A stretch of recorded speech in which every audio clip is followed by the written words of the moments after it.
Here's a beautiful look at this city. Looking from our eyes east, it's clear. Maybe the sun's disappeared. I don't see too many blue skies, but Natasha, it's kind of deceiving because it looks nicer than it's going to be. Yeah, it's not bad out there now. Like if you want to hit a patio, you're good to go.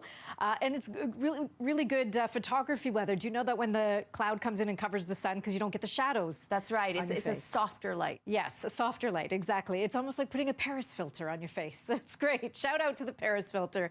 All right, that's what's happened this afternoon. We had some cloud come in, but we are awaiting the rainfall. It's almost coming from these two systems together, and it's not going to be a whole lot, but it is going to mean you're going to need the umbrella over the next 2 days with those higher probabilities of precipitation before we dry out here going into the weekend. So yeah, the weekend's cooler, but it's not going to be wet. Tomorrow will be. That rain doesn't start though until the afternoon, but once it starts, it could be heavy at times if you've got late evening plans or towards midnight. If you're a shift worker, even heading to work around midnight or 1 a.m. or 2 a.m., that's when the heaviest rain will be, and it's in the 10 to 12-ish millimeter range. All right, last weekend at the cottage, you were like, nope, no thank you, it was too cold. Well, okay, this weekend, it's a little bit better. I mean, if you go on Friday, because that'll be seasonal temperatures if you're heading north. Overnight lows as well, back down into single digits, but it's a tad below seasonal. You just light that fire and you'll be just fine.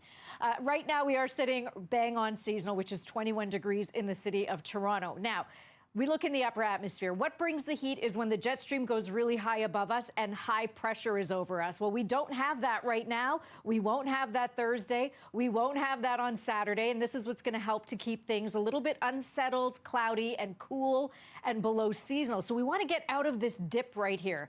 Well, that is coming, and it's coming as we head into next week. So this warmer pattern arrives. The west gets cool. We get into this high pressure, and that means temperatures by Thursday of next week could be into the high 20s, even 30s. This is one of the American-U.S. models, which just updated about 45 minutes ago.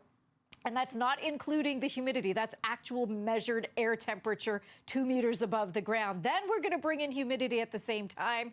And so that means, yeah, humidex values could be into the mid-30s. This is why I'm calling for pool weather towards the end of next week. But we just have to get through these sort of bouncing temperatures here. This is still really good stuff, though, for rain. Rain is good to keep things green out there. And, of course, the overnight lows will be a little bit chilly this weekend, 6 and 8. So we're waking up to 6 degrees on Sunday, but great outdoor activity weather.